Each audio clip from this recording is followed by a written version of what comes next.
November the 16th, 2011. We will handle this issue. The British consulate in the southwest Chinese city of Chongqing receives a fax. In strict accordance with law. A 41-year-old British citizen has died. He always said he'd have a throat cut if she made life difficult for him. So although the Communist Party doesn't want us to tell this story, the script for the trial has been written. And although it's done its best to scare us off, the sentence has already been agreed. Here goes. Hi, I'm Carrie Gracie, the BBC's China editor. This is Murder in the Lucky Holiday Hotel, a story that changed China. I want to tell this story because it reveals how China really works, in a way that the day-to-day headlines don't. So although the Communist Party doesn't want us to tell this story, and although it's done its best to scare us off, here goes.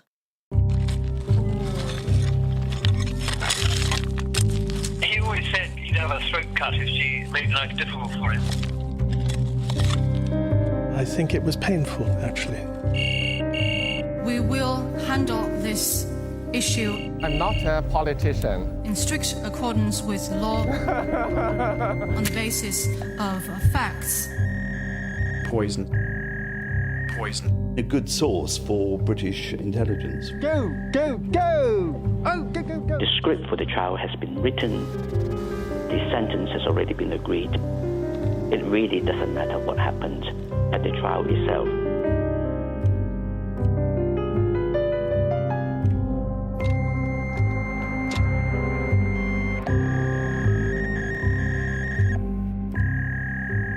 November the 16th, 2011. The British consulate in the southwest Chinese city of Chongqing receives a fax from the local police. It says a 41-year-old British citizen has died in room 1605 of the Lucky Holiday Hotel. Cause of death, excessive alcohol consumption. Our road to the Lucky Holiday Hotel starts here. The summer of 2000, in a seaside resort on the south coast of England.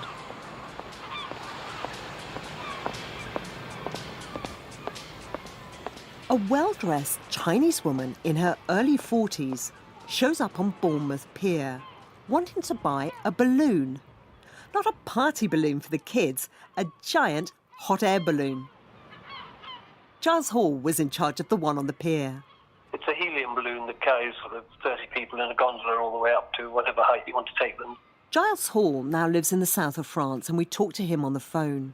And Kukulai just turned up one day and asked to see whoever was in charge and got me and said, I want one of these things in my town in China. He said it there, Kukulai Lai, the woman who just walked down the pier and into his life. Now, she's a name to remember. She's one of our key characters.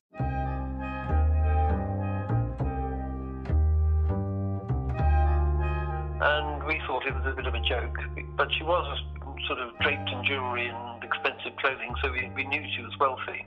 We didn't quite understand what the situation was.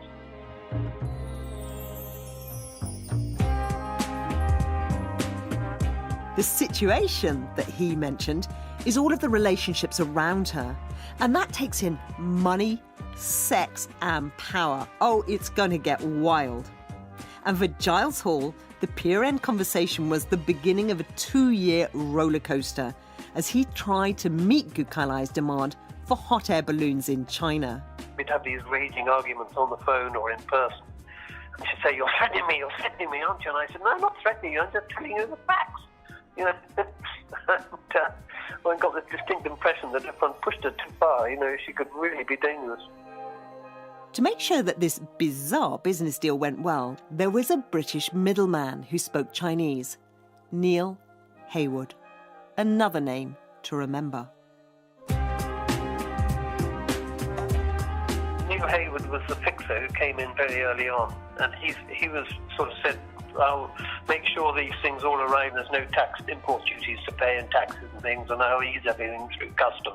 And he'd pick us up in a car and he'd have a shoebox in the back seat which would have £50,000, which he called his hush money, this bunga bunga money he used to call it. Forget his wanted.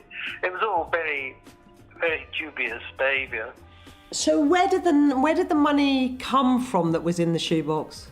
Oh, he always used to ask him, where the hell did this come from, Neil? And he used to just tap the side of his nose.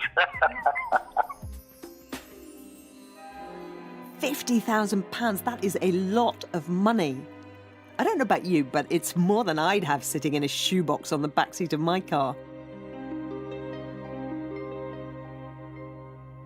The balloons were bound for a city called Dalian, and that's where we're heading now. This is where our two key characters,谷開來and Neil Heywood, first met several years earlier.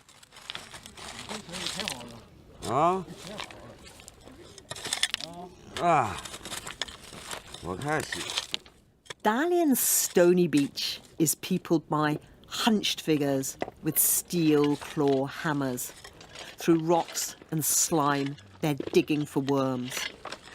They'll sell them wriggling in plastic cups to fishermen.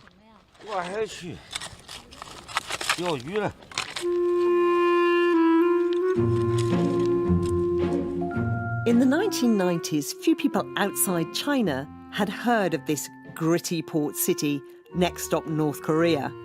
It does seem an unlikely destination for a young British expat with an expensive education.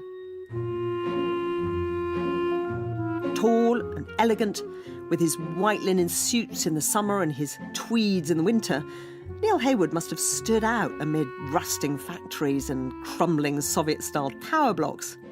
He started as an English teacher. He learned Chinese, he found a wife, and he reinvented himself as a business consultant. Former British diplomat Carrie Brown remembers meeting him in 2000. We met in Dalian Bingguan, which is a Soviet-style building in the city. It's a very nice style building, but there were graphically pornographic pictures on the walls. So that's why I don't remember much about what he said then, but I just remember the environment and how he didn't seem to be fazed by it in the way that I was.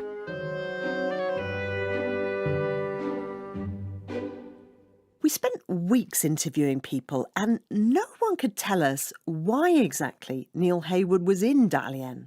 Puzzling why he was there. There weren't many people in provincial China then, 15, 16 years ago. I mean, it wasn't a huge number. And all of them seemed to have a bit of a strange backstory. I don't know, I mean, the speculation after about his backstory, I didn't know at all at the time. Don't know if it's true now. But it was a sort of unusual thing for someone to be in Dalian, and there weren't many British business people based there then. Let's tackle the speculation he's stepping around so carefully. We believe that at some point, Neil Heywood became an informant for British intelligence. We've been told this by several sources, all of whom refuse to go on the record. Not a paid spy, but an informant. We don't know when that started. British officials won't tell us. They won't talk to us at all. But we'll hear more on this later. I'm going to come clean here. Despite months of trying and hundreds of interview requests all over the world, there are so many things that we still don't know about this story. Because there are no heroes in it, only villains and victims. And it's a descent into the dark heart of Chinese elite politics, which is dangerous. And that being the case, most of the people who know the story from the inside are either dead, in jail, or unwilling to talk.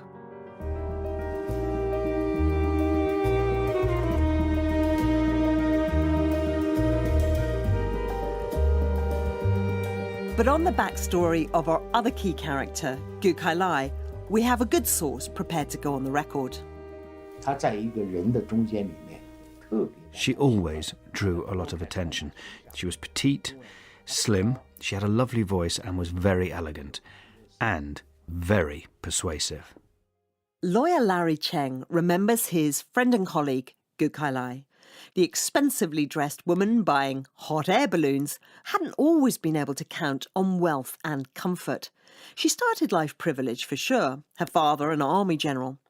But then came the chaos and terror of Chairman Mao's Cultural Revolution, and like so many of the Chinese elite, her parents were thrown in jail.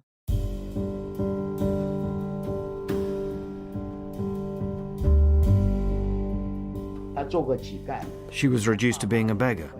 When her parents were in prison, she was begging outside.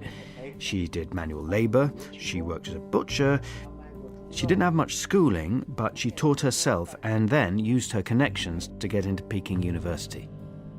Peking University is the Oxford of China. So Gu Kailai was not just a survivor, she was a striver. And after Mao's death, her family was back in favour. She'd got the education, she started her own law firm. Next thing on the tick list, the husband. At the top level, Chinese politics and business are a man's game. This is why an ambitious woman needs a powerful husband. And by the way, it's also why all of our interviewees are men. When they fell in love, he was still married, and his wife was fighting to keep him. But the wife was no match for Gu Kailai. The lovers pushed through the divorce and got married. Back then, they lived in a small room without a toilet. They put a curtain in the middle of the room to make space for a table and chairs. Even the Chinese elite lived humble lives in the 1980s. But China was about to hit the big time, and so were the newlyweds.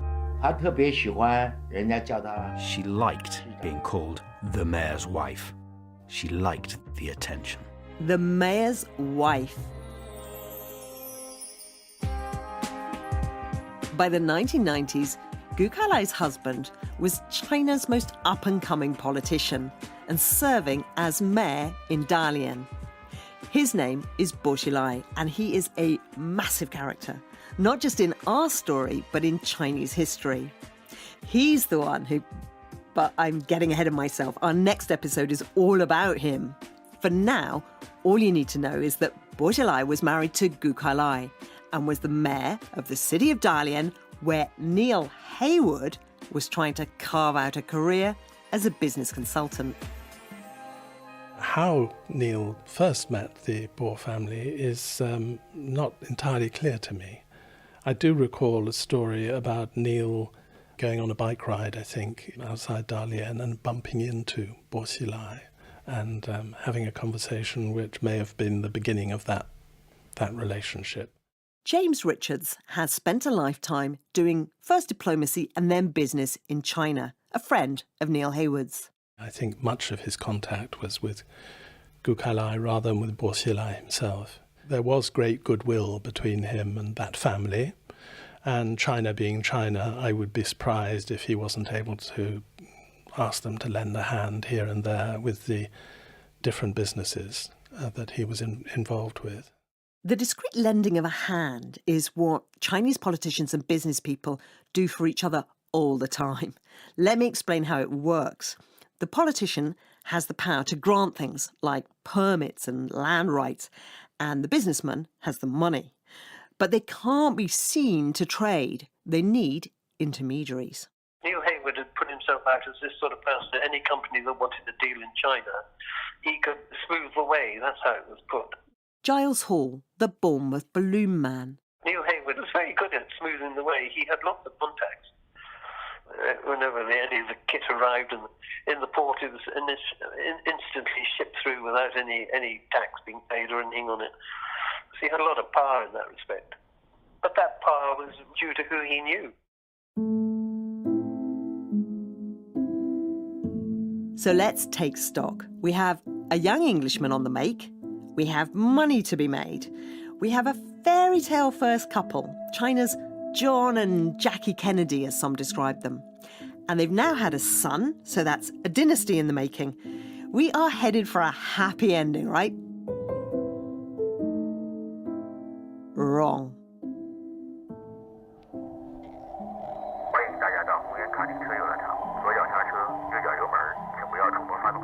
Dalian's seafront can be a lonely place in winter. The Ferris wheel is silent. The haunted house is empty. The go-kart announcements are on an endless loop. Gu Kailai's life was not the fairy tale that it seemed, because behind all the communist pieties about humble living and public service, Chinese politics was back to what it had always been over the centuries: a game of power and sex.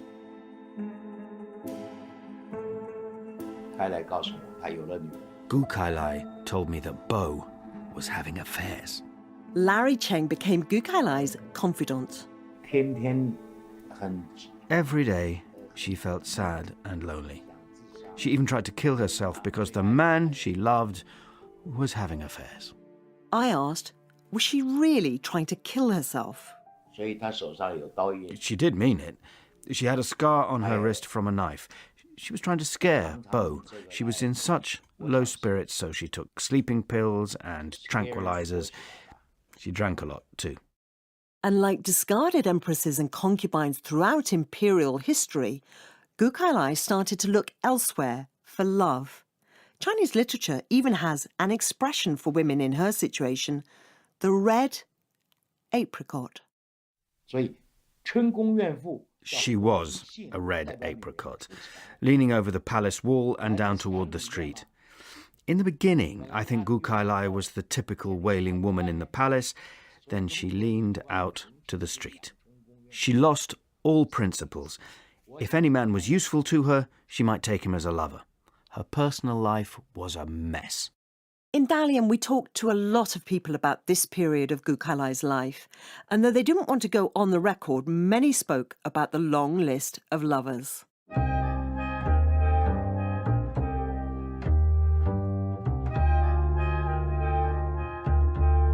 I did tell you that she was a survivor and a striver, though. The woman who grew up begging and butchering is not the kind of person to sit around moaning for long.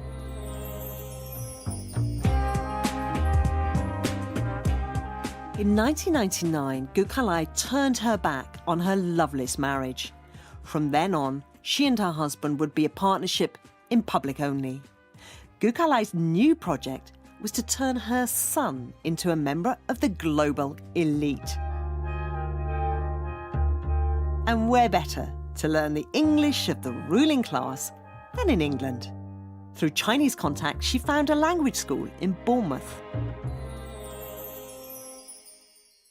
I know this sounds completely surreal. We're going back to a British seaside resort in a story which I'm telling you has changed Chinese history. Crazy, right? But bear with me. Vuoi espresso macchiato o normale? Valentino's Italian restaurant is opposite the grey Bournemouth block where Gu Kailai and her son lived in the top floor apartment. She used to live there, opposite us, and she was coming in always after 2:30. After 2:30? That's late for a Chinese lunch. She wanted me to cook for her. Giuseppe Flacci remembers her coming for lunch. Well, I mean, she was always serious. She never smiled. She didn't smile? No, I think she was very busy. I think she always had people there, you know, talking to her. Milk. Gu Kailai did her business round the red check tablecloth, moving money out of China through tax havens and into property in the West, all with the help of a shifting cast of intermediaries, including Neil Heywood. It's what most of the elite families were doing, getting their kids and money out of China. So Gu Kailai wasn't the exception, she was the rule. And it all made a big impression on Giles Hall. We used to go and have meals in the Italian restaurant, big meals with Gu Kailai and also with Neil Heywood. And she would often lose her temper. She had a very quick temper. And she'd say things like, "Have you transferred that money to New York to..." We've had to beep out the name of the person who got the money for legal reasons. She needs that $14 million. I remember thinking, $14 million. And I looked at my secretary, and she couldn't believe it either. And he said, no, I'll do it next week. And she flew off the handle and shot out the restaurant. Most peculiar and bizarre behaviour. And I said to Neil Heywood sometime afterwards, "But what was all that about?" And he said, "Oh, she ships money to in America." Where was the $14 million coming from? Gu Kailai didn't have a job anymore, and her husband, the mayor, was officially at least earning about £15,000 a year. But for those in power, there is no shortage of money in China. You just need the right people to move it out for you.谷開來needed money for her new project, getting her son an expensive education at one of the grandest British private schools, Harrow. Once he went to Harrow, she asked us if I'd pay £240,000 for her school fees to Harrow, and I said, I can't do that. And she said, well, I'll get you the cash. And I said, I can't do that. There's no way that can I take £250,000 out of the company to pay school fees and then get cash back. It just was never an option. And that was when we first saw the sort of animosity she had in her steely look in her eyes. And am I right in thinking that she did actually threaten you after that? Oh, yes, she did. She threatened all of us. And she said, you know, my friend is the chief of police in Dalian, and if you ever come to China again, I'll throw you in jail and you'll never see the light of day. I had protection for some while because she got very, very threatening. Giles Hall isn't the only person in Bournemouth who told us lurid stories about谷開來money laundering. Boxes full of cash, private jets, and threats. People are scared to speak on the record, just not Giles Hall. I think Neil Heywood had got greedy. I think money that was transferred to America, there were hints that he hadn't transferred the amount that she believed he'd transferred, but nobody trusted anybody. That was the trouble.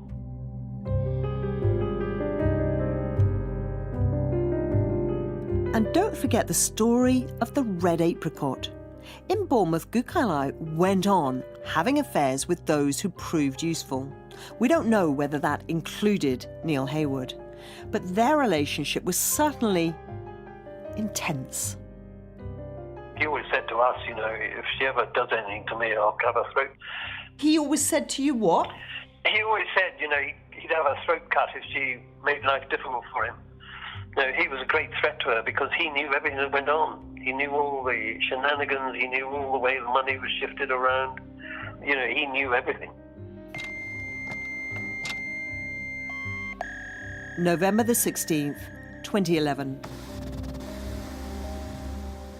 The British consulate in the southwest Chinese city of Chongqing receives a fax from the local police.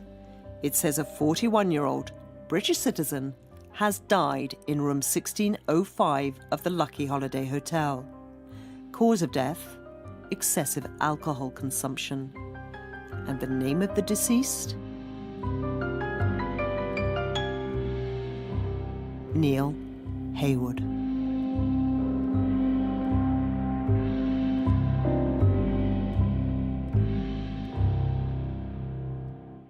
Next time,薄熙来. Power exuded from him, it surrounded him, and when you were dealing with him, you felt you were dealing with the main man.